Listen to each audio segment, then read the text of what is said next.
Revolutionary find, 19 cannons in river likely sunk in 1779. A warehouse along the Savannah River is holding historical treasures that evidence suggests remained lost for more than 240 years. A cache of 19 cannons that researchers suspect came from British ships scuttled to the river bottom during the American Revolution. The mud and rust-encrusted guns were discovered by accident. A dredge scooping sediment from the riverbed last year as part of a $973 million deepening of Savannah's busy shipping channels surfaced with one of the cannons clasped in its metal jaws. The crews soon dug up two more.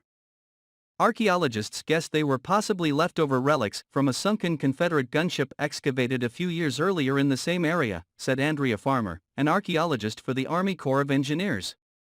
But experts for the U.S. Navy found they didn't match any known cannons used in the Civil War. Further research indicates they're likely almost a century older and sank during the buildup to the Revolutionary War's bloody siege of Savannah in 1779. In a time frame of just over a year, 19 cannons were hoisted from the same area of the river a few miles downstream from Savannah, where Georgia was founded as the last of Britain's 13 American colonies in 1733. They're in remarkably good shape, Farmer said. Many were buried in clay and covered by silt and debris that kind of protected them. Now officials with the U.S. and British governments, as well as the state of Georgia, are working together on an agreement to preserve the newly found guns before putting them on display. Commodore Philip Nash of the British Royal Navy, a military attaché based in Washington, viewed the artifacts submerged in metal tubs of water during a visit Thursday.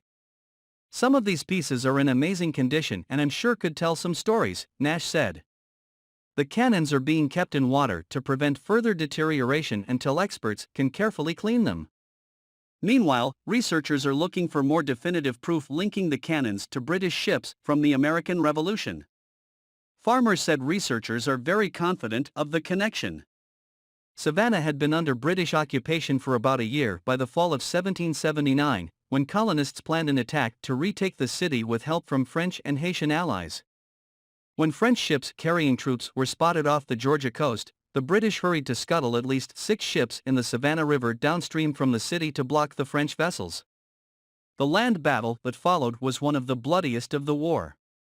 British forces killed nearly 300 colonial fighters and their allies, while wounding hundreds more.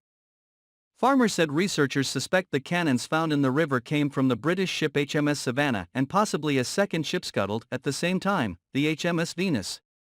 The longer guns appear to match cannons manufactured in France during the mid-1700s, she said.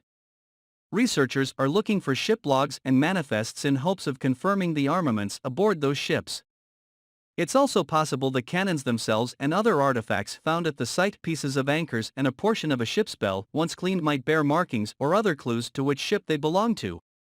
The wood from those ships, Farmer said, decayed long ago or got destroyed by prior dredging projects over a series of decades. The question of who owns the artifacts gets a little murky. They were found in state waters of Georgia during a dredging project headed by the Army Corps, a U.S. government agency. The British government could make an ownership claim if there's strong evidence the artifacts came from British ships. Farmer said all of those parties are working on an agreement to preserve the cannons and ultimately have them displayed at the Savannah History Museum, which incorporates the battlefield where the bloodiest fighting occurred during the 1779 siege. "Everybody wants to keep the artifacts in Savannah," Farmer said, "because that makes the most sense.